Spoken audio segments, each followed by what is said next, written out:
you sure made a mess of things this time. I don't know what you're talking about, Joe. I'm talking about the Christmas parade, Granny. Don't you remember? Oh yeah, I remember. I wouldn't say that I ruined things. Joe, I would say that I greatly enhanced the experience of everybody who was there. Now for those who weren't there and wonder what happened, or for those who were there and wonder what happened, I'm going to tell you what happened. Don't make me sound bad. I'm not going to make you sound bad, Granny. I'm just going to tell the truth, and the truth in of itself is going to make you sound bad. Now it all started when Granny went to the hairdresser, and she heard from one of the ladies that her son was going to build a float for the Christmas parade, and he was going to need some volunteers. You know, I didn't know what a Christmas float was. I just thought it was a root beer float. Had I known what it was, I would have volunteered. Now her son is one of those biology teachers over at the college. And he has a skeleton in his classroom apparently, and he thought it'd be nice if those art students could take some clay or something, I don't know, and put it on them and make it look like Santa Claus. Of course, they were going to dress him up as well. Then they're going to have some of those engineering students put something together so whenever you press a button, he would come out of a box and he would wave his arm and say, ho, ho, ho, Merry Christmas. I don't really know how any of that works, but that's what's supposed to happen. Now, old Granny here was supposed to be Mrs. Claus on the float. And she is supposed to rock in her chair and wave at the children and throw candy at them. She didn't exactly do that, did you, Granny? You just sat there on the float. You didn't rock a chair. You didn't wave. You didn't throw candy. You just sat there and stared straight ahead the entire time. Didn't you?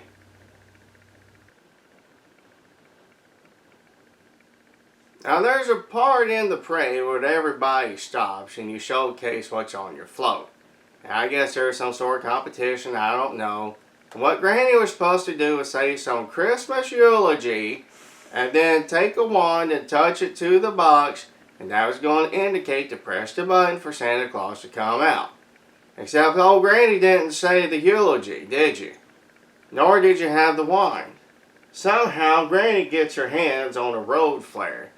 Well, she cracks that bad boy on and she throws it on the box, which catches it on fire.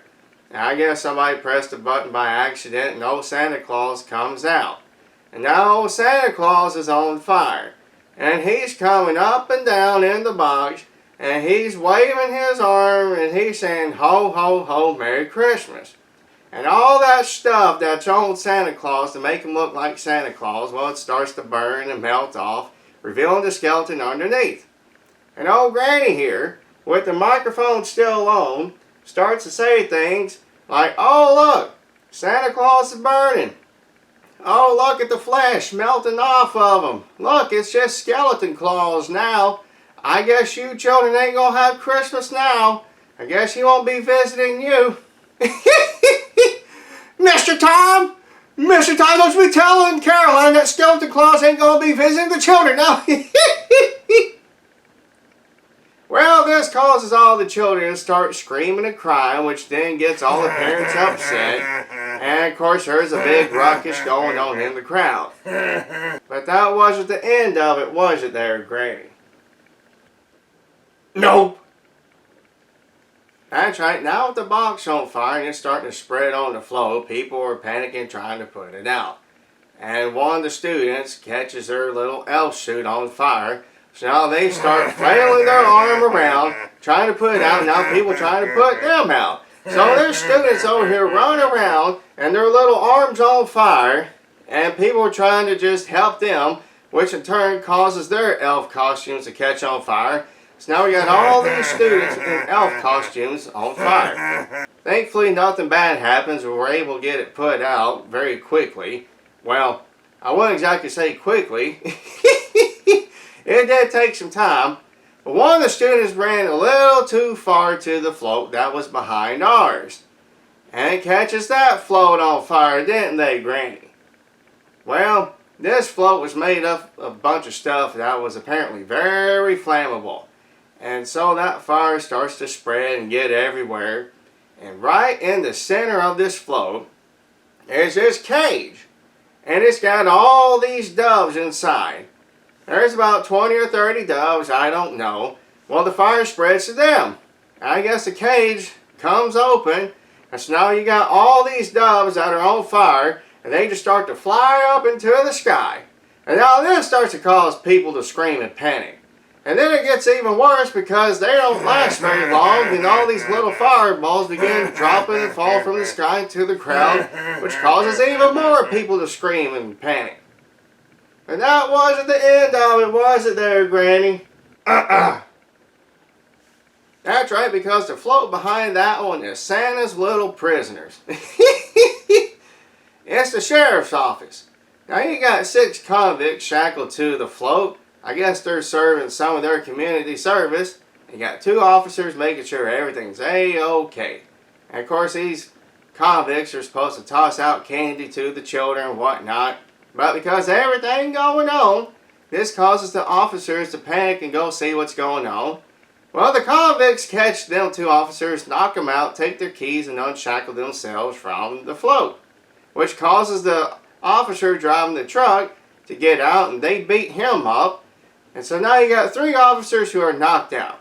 Their weapons are taken, one of them gets the gun, and they disperse it to the crowd, which causes everybody even to scream and panic even more. But that's not all that happened, was it, Granny? That's right, one of the convicts starts to take the gun and shoot it to the air, which really starts to freak everybody out. Well, now the float that's in front of ours is broken down somehow. And it's the Vietnam veterans.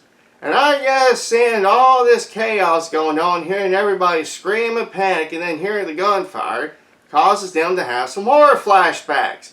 Now these guys were prisoners of war, so who knows what they dealt with. And now these guys, they start to have these flashbacks. One of them says, "You commie bastards aren't going to take us anymore, let's get them, boys." So now the Vietnam veterans jump out and they start fighting people in the crowd. And there's just all kinds of chaos and stuff going on. Then people started to, I guess they start to go inside these stores and whatnot around and busting out the windows and stealing things in there. It's an absolute disaster. People are beating up each other. People are stealing stuff from the stores. Granny, you just caused so much chaos that night. All because you threw a road flare at the box instead of the magic wand. Keep going, Joe. Now, according to the news report, they had at least 600 people and more go to the hospital that night. So many people went, they had to go to the next few cities over just so that they could be taken care of. Thankfully, nobody died, but so many people got hurt. There's at least 40 or $50 million worth of damage. Who knows, probably more. And Granny, all this happened, all this chaos, this destruction, every single bit of it, so many things happened simply because you couldn't follow the rules. What have you got to say for yourself, Granny? I'm really looking forward to next year. Jingle bells, jingle bells. Let's see. Oh, jingly dang dang. Oh, what fun it is at night to watch Jack the Ripper slay. Hey,